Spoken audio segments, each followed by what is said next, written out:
Hi everyone. A little background on me before I really get into things. I'm a first-generation American whose family immigrated here from Russia after the collapse of the Soviet Union. So I grew up speaking cold turkey Russian until I got to kindergarten. It was there where everyone spoke English, ate PB&Js, and didn't wear their hair in those little Russian milkmaid braids like I did, that I began to realize that I was fundamentally different from most of my peers. Now, of course, as time went on, I began to fit in more and more with them. But there was always this one aspect of American culture that I could just never wrap my head around.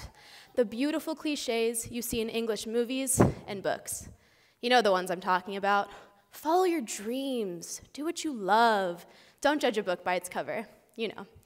I think the reason I never really related to these cliches was because my family has never really fit a single one. For instance, my mom, a totally brilliant woman, had to and still works a job she doesn't love by any means, all because she came to the US broke and had to somehow provide for herself. So, rather than being bombarded with talks of only pursuing careers we loved and following our hearts, my sister and I were encouraged to focus on more practical, economically rewarding fields. It is because of this and many other reasons that I've always seen any sort of cliche as being stupid and pretty much useless. All right, on to the next. I've been very fortunate in my life. I have an amazing family, solid grades, incredible friends, but in my eyes, the biggest thing I had going for me was my sport. I've been playing tennis since I was 3. I've been playing it every day since I was 6. So as the years went on, tennis undoubtedly became the biggest part of my identity. It was the ketchup to my mustard and the peanut butter to my jelly. The tremendous attachment I had to this sport is exactly why having to quit it on account of health complications was probably the most difficult thing I've had to do in my life thus far. It all started in December of 2016. I was in the finals of a tournament. The match started out like any other, but within about 10 minutes of playing, I began to feel the shortness of breath. After that came the chest pains, then came the biggest headache and migraine of my life, and right after that, the dizziness and eventual passing out. I was unconscious for a little while, but when I woke up, it only took me about 30 minutes or so to recover and go back to feeling normal. So obviously, even though I had to forfeit my match, I consider this incident to be some sort of a fluke or freak thing. Unfortunately, I was quickly proven quite wrong. 2 days after that loss, I went back to practice, but after only about 30 minutes of light hitting, the same cycle happened all over again. 2 days after that, I drank more water before, took an Advil, but still, like clockwork, after only 30 minutes of playing, my body began to freak out once more. This was the start of me visiting every doctor and specialist within a 50-mile radius to try and figure out what was going on with my body. I went to a cardiologist who told me I had a heart murmur and palpitations. An optometrist told me I had a ruptured nerve in one of my eyes. A chiropractor said I had fluid buildup in the vertebra of my spine, and the list goes on and on. Out of the 12 doctors I visited over the course of 2 months, each diagnosis I received was very different. But they all concluded with pretty much the exact same phrase, being that there's definitely something wrong with you, but nothing substantial enough to explain your symptoms. The only other similarity between all of them was that they mandated that I stay away from tennis until I was given a concrete diagnosis. But after 2 straight months of constant blood tests, MRIs, and literally 0 time spent on the court, I decided to disregard all medical advice and try playing again. Surprisingly though, when I did, I felt none of the effects I had before. I began practicing more and more until I became confident enough to return to my old training schedule. So, when June of 2017 rolled around, I felt more than ready to enter into a tournament. That tournament turned out to be my last, as within about 30 minutes of my first round match, the old symptoms came right back around again. That day was not only the day my tennis career came to an end, it was also the day I lost what was at the time pretty much my entire identity.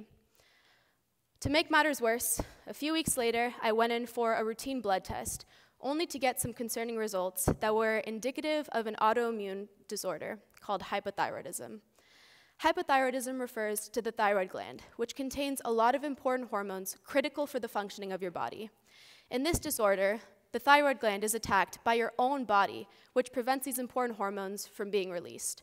Symptoms start out relatively minor with nausea, fatigue, weight gain, the usual, but they can get as severe as infertility and even cancer. Upon receiving my diagnosis, I was forced to become much more proactive about my health. I was put on a crazy strict diet, I had to start working out like crazy, I began taking hormonal supplements, and more. Then some time passed, and I began to see that the changes I had made in my diet and mentality actually had a noticeable impact on my health. I mean, I wasn't feeling amazing, but I'd no longer want to go to bed from 3 p.m. until the next morning, or get a migraine whenever it was a little sunny outside. Overall, for the first time in a good 6 months, life was progressively getting better rather than worse. Now, concurrently, as I was beginning to figure my medical life out, there was another aspect of my life that needed fixing as well, my life without tennis. Along with it being my passion, tennis had also always been my ticket into an elite college, as I was playing at a high enough level to expect scholarship opportunities from Division I schools. Without the sport, on paper at least, I was nothing but a high GPA. I had literally no other extracurriculars because I spent upwards of 30 hours a week playing my sport. And I was worried, like really worried, because this all happened this summer right before my junior year, meaning I didn't really have much, if any time at all, to restart this new extracurricular life. But after coping with my hypothyroidism, I regained the sense of optimism about my circumstances. I mean, if I could positively manipulate the chaos going on within my own body at a microscopic level, surely I could at least try and make the most of my exterior situation as well. With that motivation, I began trying to figure out what I wanted to do with my life by seeking out volunteer opportunities and internships. I spent my summer working at a law office, teaching tennis, and interning at a physical therapy place. I learned a few things that summer, but the most important of all was that I observed a pattern of traits displayed by all of the objectively successful people I got to work with. What I noticed with all 3 of my bosses at jobs that could not have been more different from one another was that they all possessed a steady balance of 2 particular traits: extreme knowledge of their craft and a fairly high level of confidence and sociability. This observation made me feel like I had figured everything out and that my life was going to be just fine because, in my eyes, I had just cracked this secret to success. After this, I had a bit of an epiphany. What if my health life and my real life were more interconnected than I thought? What if the route to a healthy thyroid was also a model for reaching objective success in life? Okay, hear me out. The way I get to as close to a normally functioning thyroid as I can is by manipulating my body with high levels of hormones I'm lacking in, while simultaneously depriving myself of nutrients I had too much of, all in this attempt to reach a perfect balance between the 2. The same thing can be said about the 2 traits I just mentioned, knowledge and sociability. For example, there have been many times in my, and I'm sure many a junior in high school's lives, where we've become so hyper-focused on school that we completely disregard our friends and our social lives. Now, in order to combat this, much like going on a diet or taking pills for a thyroid problem per se, we make an effort to reach out to our friends more often and take a bit of a step back from school. But then, this realization got me thinking again. Could that really be it? Does having a good social life and being really smart truly guarantee success in life? And then, that's when it really hit me. My summer of uncovering the secret to living a successful life without tennis wasn't about me figuring out the nitpicky, specific traits that make up a successful person. It was really about me finally seeing the cliche behind it all.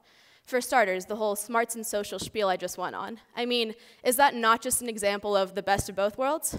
The next time I noticed such an apparent cliche was towards the end of the summer, when I was having a heart-to-heart with one of my bosses about how they figured out what they wanted to do in life. The response he gave me, with a completely serious face, was follow your dreams. Although this advice may seem very obvious, it was coming from someone who, in my eyes, had truly reached a high caliber of success, which made me realize that there had to be at least some validity to his statement. After this conversation, I continued asking these types of questions, and I kept receiving these same very cliche answers. But rather than revert to casting them off as nonsense, as I would have done earlier in my life, this time around, I actually began to try and adhere to them. For starters, I really started to stop judging a book by its cover. And I can honestly tell you that as a result, I've become friends with so many more people much more interesting and diverse than my circle in previous years. But the cliche I made the biggest point of living by was the one I dreaded most of all. You guessed it, follow your dreams. I started small, driving to the beach to watch the sunrise, going on hikes I've always wanted to try, and more. But what I began to notice, even with things of such a small scale, was a vast improvement in my happiness and my health. From there on, I began dreaming bigger and bigger, while continually observing both my mental and physical health. Eventually, though, I began to notice that the more I lived by this cliche, the more normal it became. Following my dreams just became something I naturally did to achieve more success and happiness in my life. It wasn't just some stupid saying anymore. It was a genuine piece of advice that had really touched and changed my life for the better. And that's what brings me here today. I've been watching TED Talks religiously since I was 8, and it's always been one of my greatest dreams to merely participate in the program, let alone give my own talk.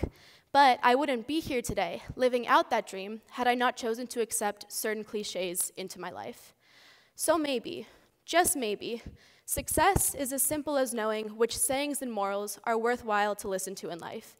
Maybe the most successful people are those who can cast out the useless mottos in exchange for living fully by the cliches that they deem worthy of their time.